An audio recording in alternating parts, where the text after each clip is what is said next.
Hello, everyone. Welcome to week six of menus class. And this is it. This is our last week together. Now, what does it typically mean when it's our last week? Love it, Ricardo. Love it. What is week six usually? Oh, sorry. Say that again, Ricardo. We'll all cry together. Yes or no? Because you may have me for entrepreneurship. So we'll see. You may end up having me for entrepreneur. I may say goodbye, and then you'll see me on Wednesday for your next class. Yep, it's the end of the course. Our class ends on Sunday, May 17th at 11:59 p.m. Central Standard Time.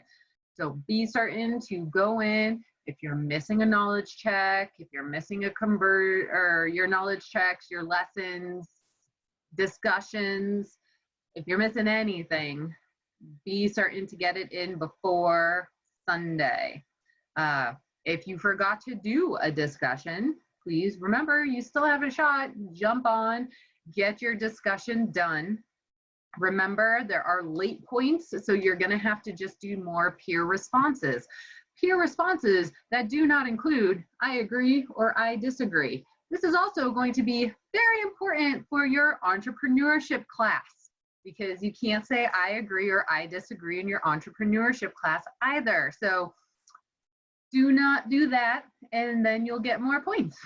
So do more peer responses. Remember, it's a point for every peer response you do, and just keep on doing more peer responses so you can get more points.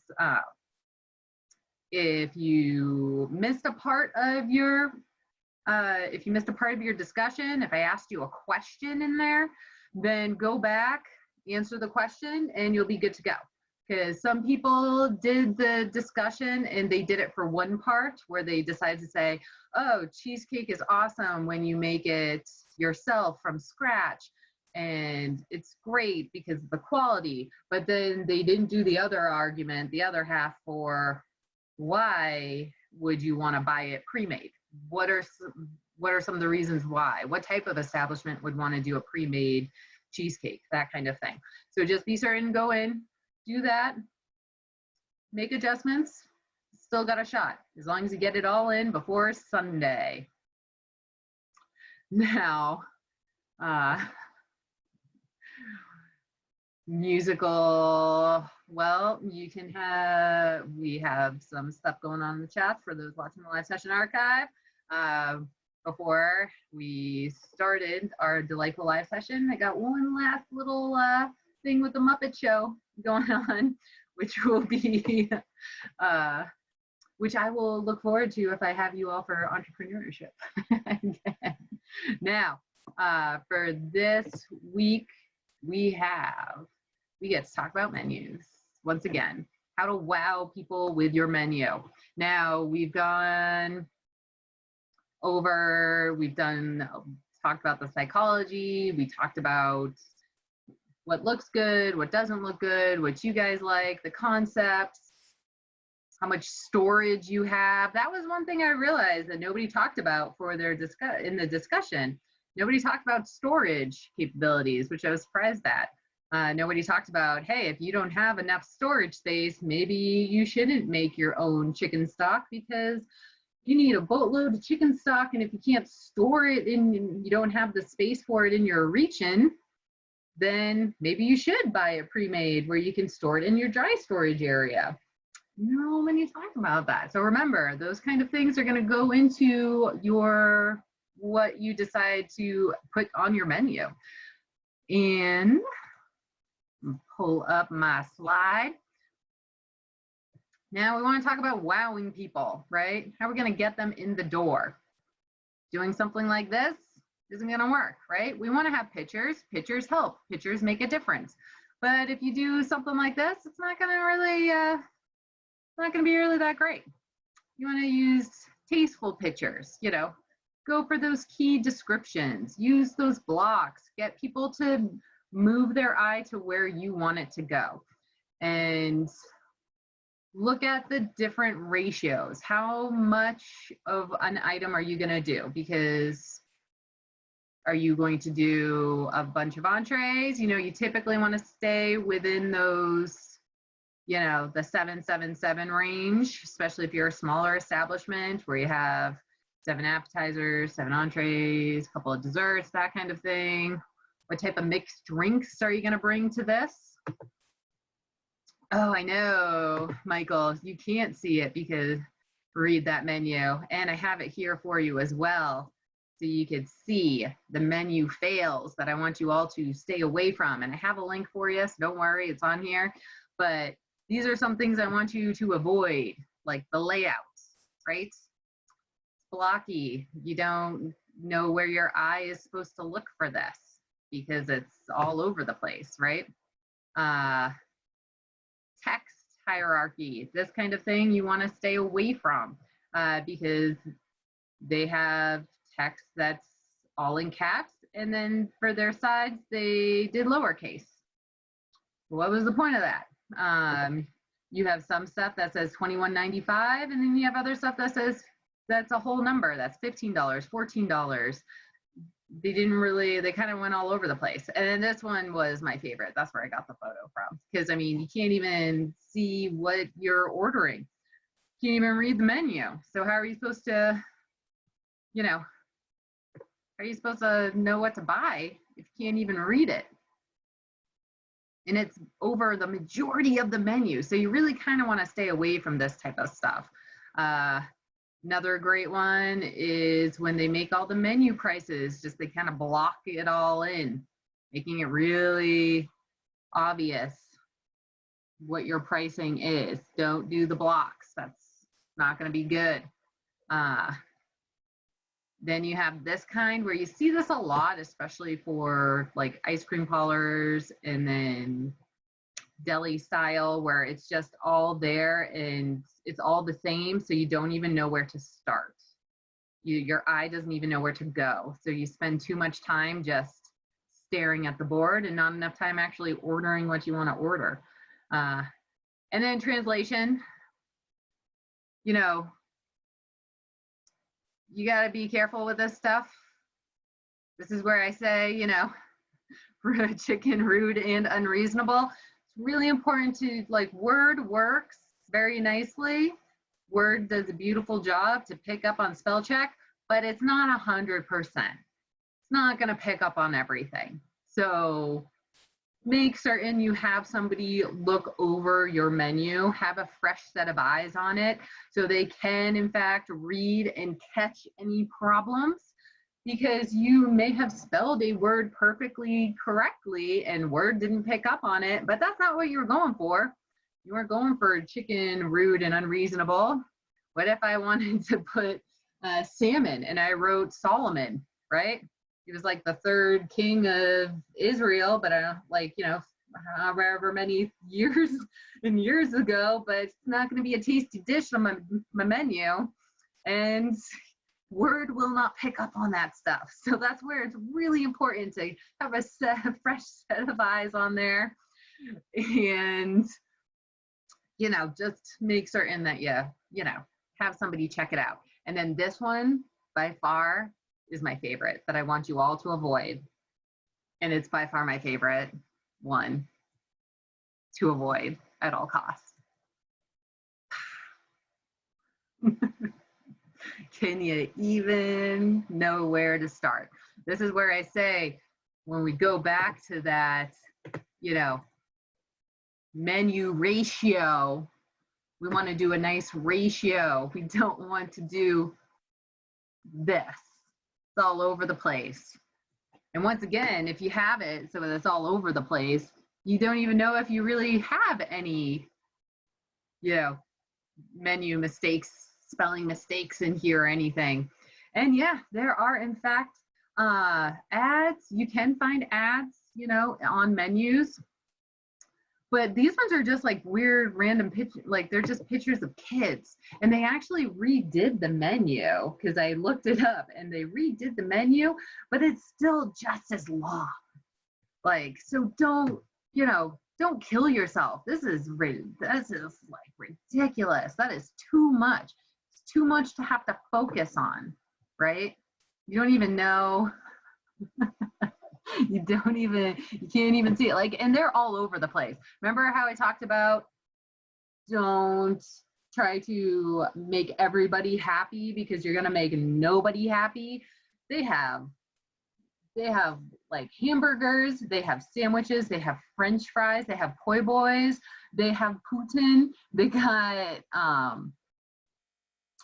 vegetarian sandwiches, they have Tex-Mex, then they have crepes, and then Toast-Its, which I don't even know what that's about. And like, they have too much stuff going on. They're making it so that nobody's going to be happy because you don't even know where to start. You don't even know what they're good at. So with a large drink, like it is intense how big that menu is. So, you know, stick to that nice little rule. Figure out how many items look good on one menu. What can you actually do on your menu? Would you be able to, you know, this is that nice little amount, you know, that 777 kind of thing. You can switch it up a little bit, and it really depends on that style of menu you're gonna have. If you're gonna have appetizers, are you gonna do like a tapas thing? Are you gonna have a little amuse-bouche for everybody? Are you doing a prefix versus that, you know, like you're gonna have your sides set up differently? But this is kind of that, it gives you a base to go off of. And I loved, this is in a link for you too that I gave you, and I absolutely love it. So I gave it in this slide. So remember, make copies of my slides.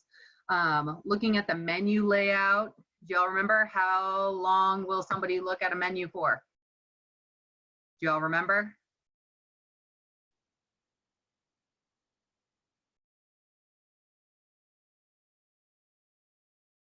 How long will they look at a menu for? How many seconds was it that they will scan a menu for? 109. Look at you, Michael. Woo, 109. 109 seconds. You have to capture their attention and figure out if they're actually going to like it. And looking at the different menu layouts, it's going to depend on the type of concept you have. Remember, I'm not going to expect to see a billboard style menu at a Michelin star rated restaurant. I'm also not going to expect to see a fancy leather bound menu at a food truck. It's just not going to be the thing. It's not going to fit.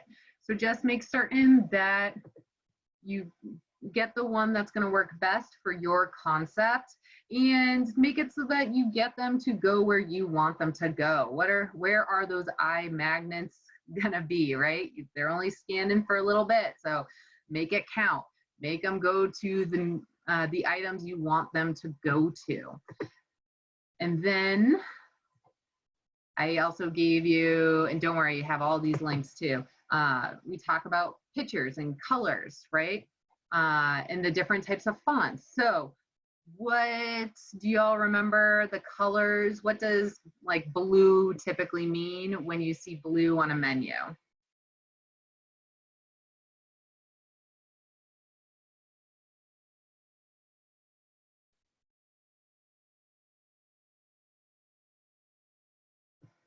See people typing. What does blue mean usually?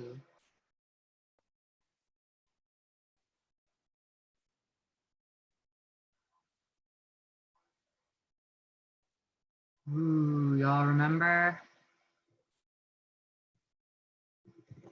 It's from the ocean.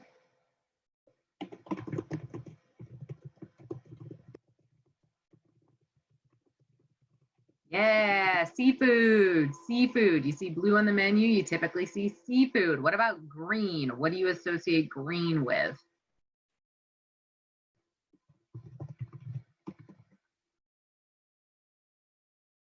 Veggies, right? Healthy vegetarian options, vegan options. You got a healthier option, right? Those are going to make a difference. If you're, how are you going to get people to kind of go towards those healthier options, to be able to see, oh, wait, there's a little green leaf next to it. That must mean it's either vegan, it's healthy, it's vegetarian, it's something. Those pictures can help, but you remember, you have to be tasteful with your pictures. None of that giant, you know, giant photo all over your stuff. Like, no, you got to make it be tasteful, make it work. And then we have your different fonts. The types of fonts that you're going to use is going to help you with your menu. Remember, you have basic fonts where you have your primary font, and your primary font is usually your header. Then you have your secondary font, and that's usually going to be the body of your menu. And then you have your logo. You still want your logo to stand out, but you don't want it to not like look like it's sticking out like a sore thumb. Like you still want it to all fit, but you don't want to use the same type of font that you're using in your logo because it can all meld together. And even that primary and secondary font, it can be as easy as bolding something. I do like Times New Roman bold is my primary font, and then I just unbolded it and did Times New Roman, and that's my secondary font. So you don't have to make it complicated. You don't have to try to mix and match. This is also where when you'll talk about entrepreneurship and marketing and whatnot, you can get a marketing team that can help you with this to make certain that everything matches, that it's all going to match. Your website will match your menu, and it'll look good on the paper, it'll look good on the computer, it'll look good on a phone. Like everything, they'll help you with that type of stuff. And then y'all have had farm to table with me, right? And we talk about descriptions, right? Those menu descriptions, I'm kind of a stickler about those, aren't I? Because I want you to get that practice. That wording is going to be key. That's what's going to make me buy your item that's maybe overpriced by $3, but you used a good menu description and it was a pretty plate. You won me over, right? Y'all remember what's the difference between chantilly cream and whipped cream?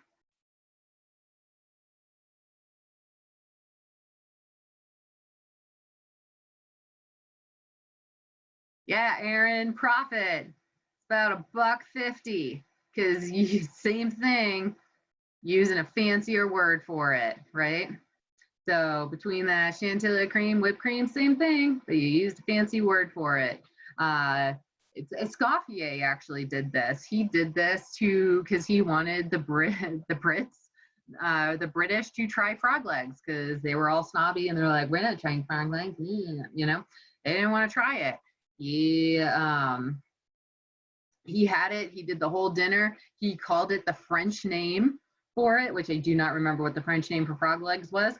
And then the next day, this is when it was like, oh, you have a big meal. It's going to be in the newspaper the next day, that kind of thing. Next day, the reporters come around and they're like, oh my God, everything was so beautiful and so fabulous. What did you serve? And he was like, frog legs. and none of them knew that they actually ate frog legs, and he used the fancy terminology and he won them over.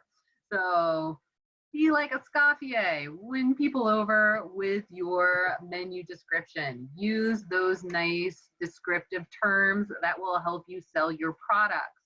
Remember, is it organic? Is it local, fresh, made daily? Use the oh God, Carrie, I don't think I can, or Michael, I don't think I can say that. Cruces de granulo. And see, this is where my friends Stefan and Thomas are gonna get really mad at me because I'm not saying. But it's something, are you using, are you saying how something's gonna be gluten-free, dairy-free? Are you using that terminology? Is that going to be important for your target market? It's all about bringing your target market in, making them and their expectations, like making them happy and meeting their expectations. And as I said, just be careful with those distinctions. You cannot say that you're serving champagne. That's actually one of my pet peeves. You always see people say that they're going to have a champagne, they're doing champagne and fried chicken night. You know, they always have that, and then they don't use champagne. That is considered food fraud because you're not using the correct terminology. Champagne, it can only come from that specific region of France, Champagne region of France. It can only be called that.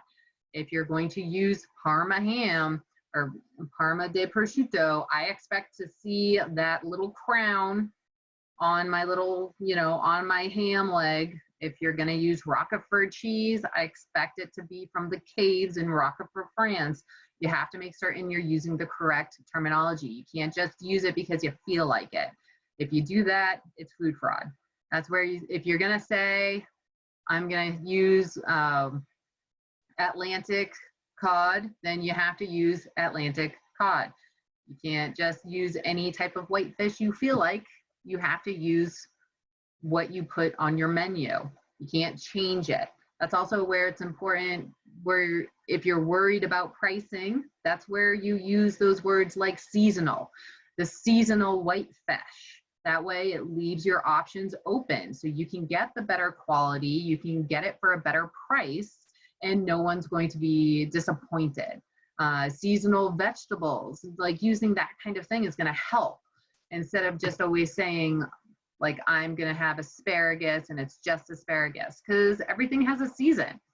You have seasons for your food, for all of your food. So make certain, well, except for like chicken, those, you know, that kind of thing. But make certain that to keep your prices down, use the correct wording for your menu.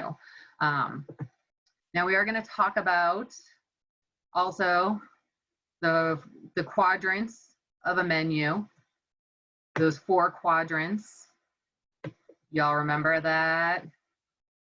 With the 4 quadrants for your menu for that popularity, profitability, high popularity, high profitability, low popularity, low profitability. Do y'all remember what those were called? Which each of the sections was? It looks like Michael's typing. Yeah, I knew it. Puzzle, star, dog, workhorse. Yes.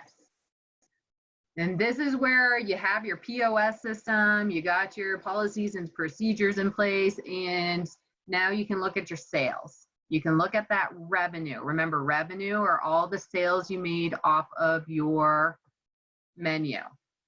How much money you have coming in. And you can try to figure out what's selling and what's not selling. Sometimes you can actually be able to, you know, figure out, was it your actual menu, like placement, where you had it on your menu that affected the sales? Remember that god awful photo that I showed y'all with the, when we all went out to eat, there was like 13 chefs, we completely missed the chicken wings because, you know, terrible placement. Using something like this can help you determine, like, oh, okay, it's not selling.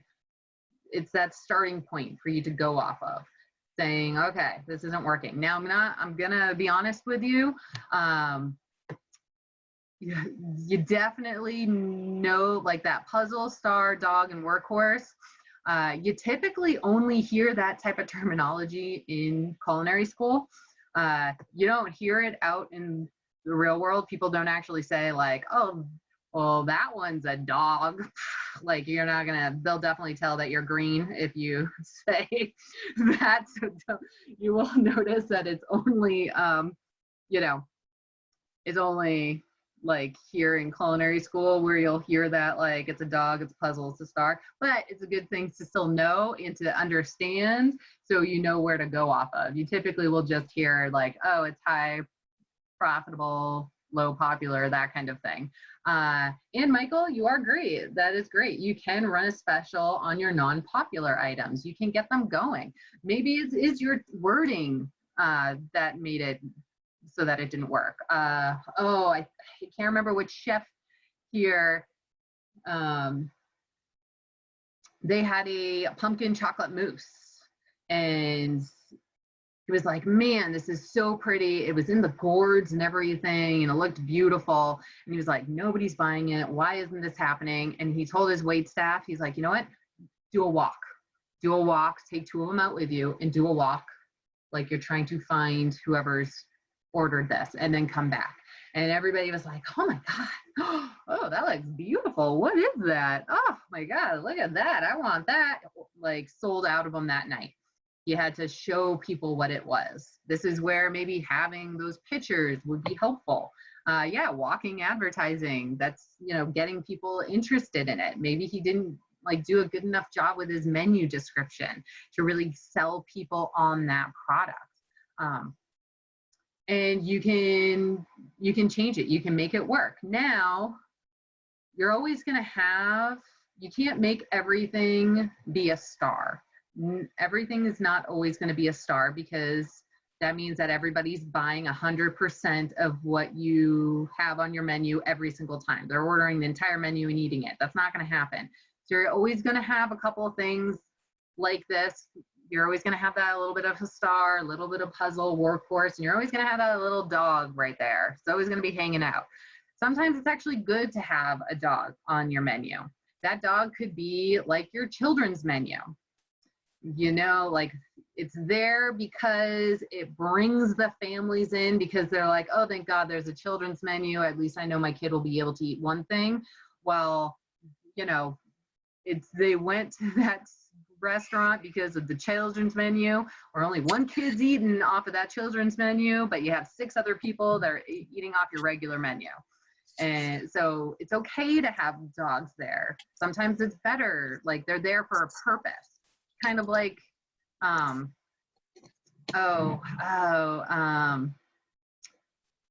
you know, like having that item, like that vegan item, you know, like you have it there to appease the friends, make certain that it's going to work.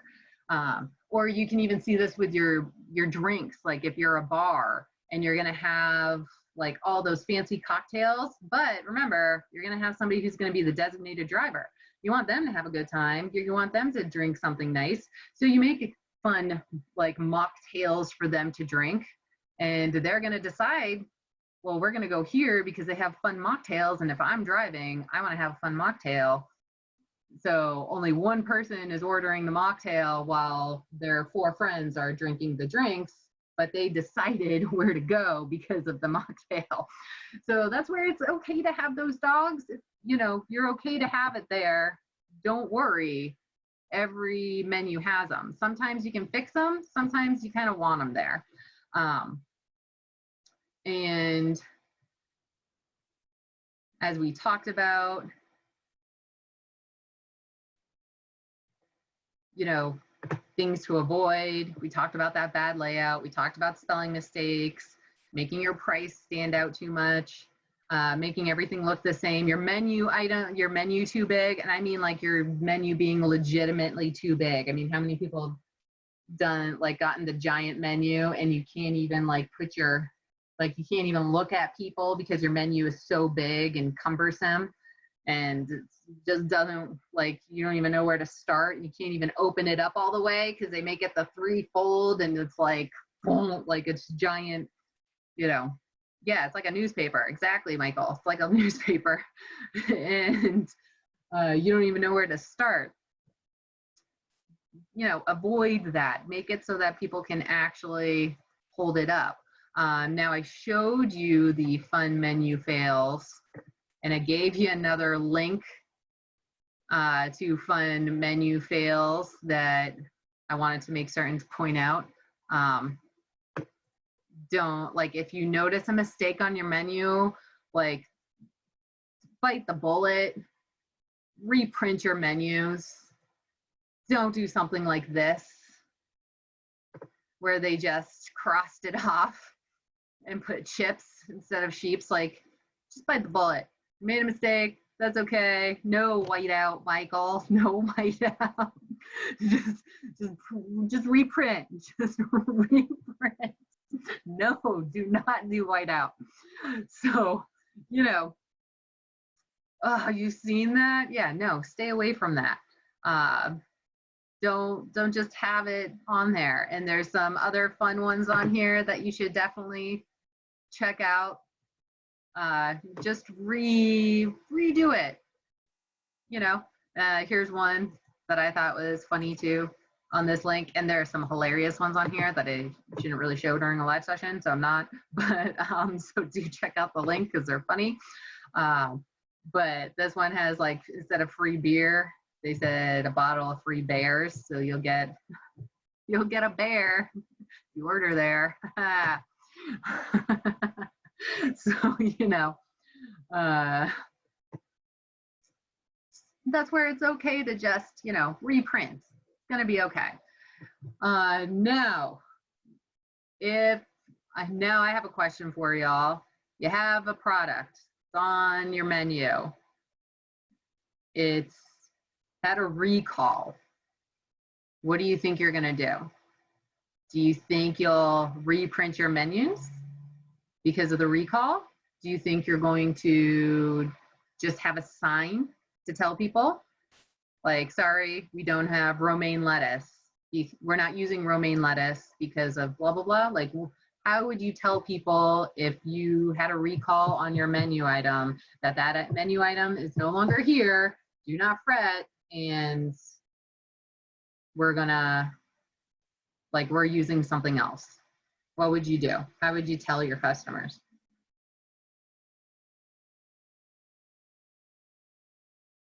You'd have your wait staff tell the customers. Nice. Pull the item, contact your supplier, do another option, tell the wait staff,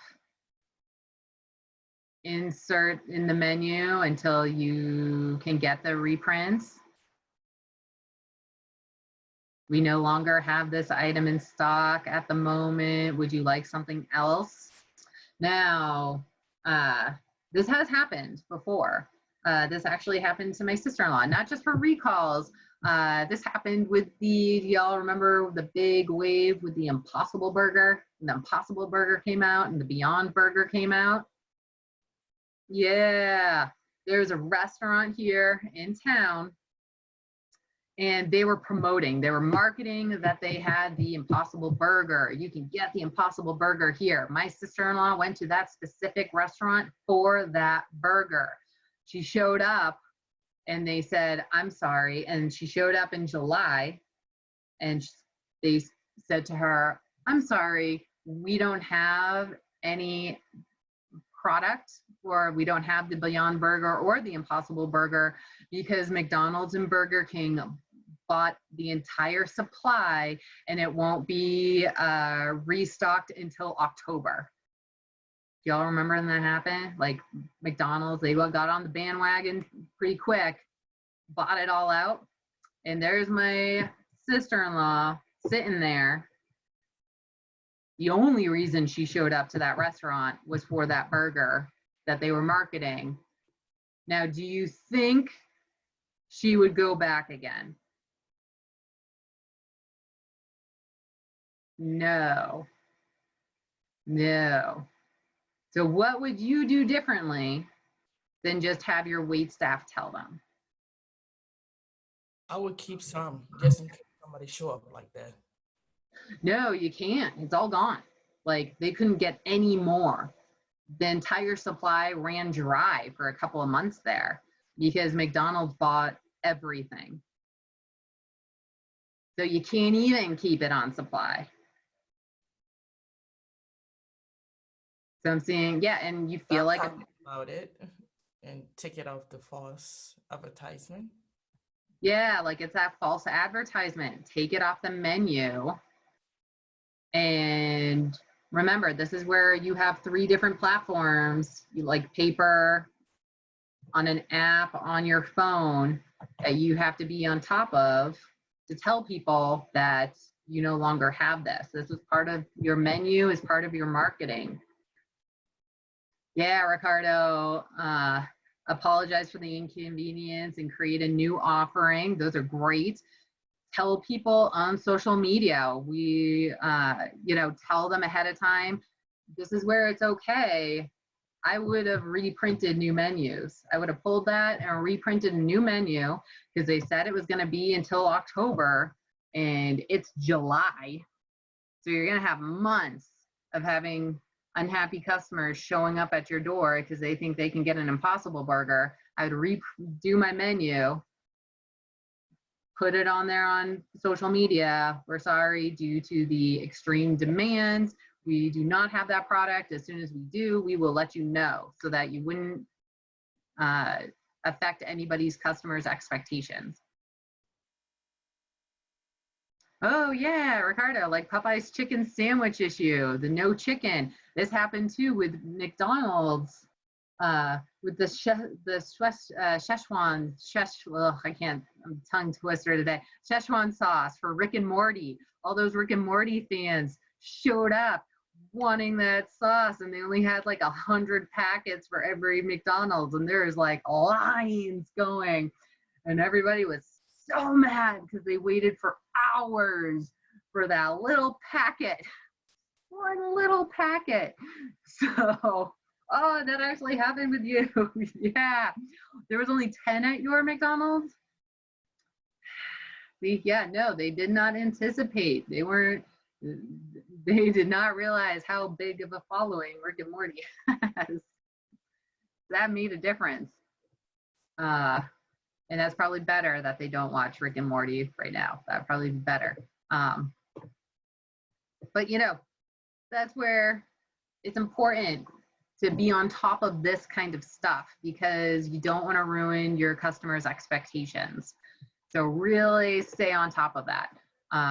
And then for y'all, I gave you a bunch of different links so everybody could check out the different links that I gave here. I got, for those who are wanting a fun scientific journal article, I got you covered with a fun little scientific article on here about the psychology of menus.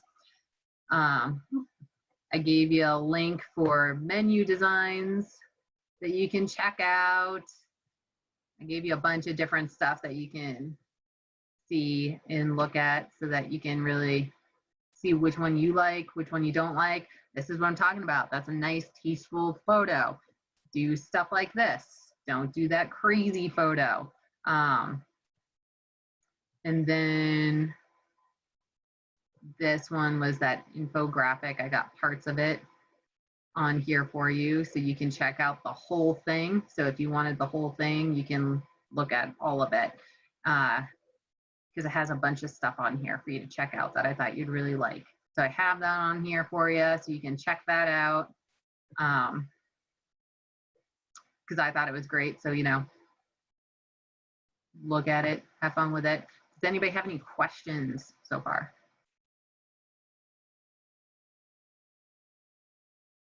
Do fast food chains get their food from the same purveyor? Because if they could be using that, like that Cisco US Foods, they're using that purveyor that's like a bigger purveyor that can go everywhere. That way they're still getting that same product at every single store instead of like from that one, it's like a one-stop shop so they can get everything they need from that one specific purveyor. So yeah, they could end up, using the bigger brands like that Cisco US Food where they're all over the place.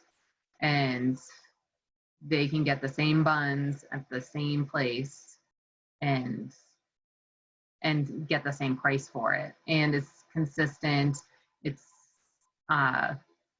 It's going to be easier that way. Does anybody else have any questions? And it is very interesting with chains too. We'll talk about this in entrepreneurship because I will have you for entrepreneurship. I'll see you all on Wednesday. Just check. So So we'll talk about that in entrepreneurship. But yeah, because certain chains, some chains kind of have an option. They have the option to be able to, like Dunkin' Donuts, you have that option to make your donuts from scratch at your place, and then they tell you where to buy it from, like all your ingredients, or you can actually order the donuts that are made at a warehouse, and then you just finish them off at your store. So it will depend kind of on the, you know, it'll kind of depend on the type of chain and that kind of thing. Does anybody have any other questions so far? How y'all feeling? Remember, quiz will be due on Sunday. Get everything in by Sunday. I need to have grades in on Monday to make certain that y'all can go into entrepreneurship with me. And I want to see all your faces there, so you better get your stuff in by Sunday so you can get into class. Entrepreneurship will start on Wednesday. Your last day of class is at 11:59 p.m. Because remember, you'll see on your quizzes, it'll say May 18th at midnight. And I always say 11:59 p.m. on May 17th because a minute later, it's midnight, May 18th. Give yourself that extra minute in case there's a drag time with your Wi-Fi, with your internet, having any of those type of issues. Not gonna be fun. Do your extra credit. The survey, do your extra credit. Get that in. Easy peasy. If you have questions, let me know. Remember, like I said, for your discussions, you still have a chance to go back in, finish up those discussions, go for that 100%, even if it's a later discussion, still go in, get that done. And then you'll be good to go for class. And I'll see you all on Wednesday. Or, well, not Wednesday, Thursday for our live session. Live session will be on Thursday, most likely at 5 p.m. at this time frame. So it'll be at that 5 p.m. Central Standard Time. Boom. So I'll see y'all next Thursday. This isn't sad. Get you for another class. I'm excited now. It'll be good. So, all right, everybody. I will get all your stuff in. If you have questions, let me know. And it has been a fun class. I truly enjoy this class. So it's been a fun class. I'm looking forward to seeing you all again for entrepreneurship. And I hope everybody has a great, great rest of your week. And remember, last day of class, Sunday. Okay, bye everyone.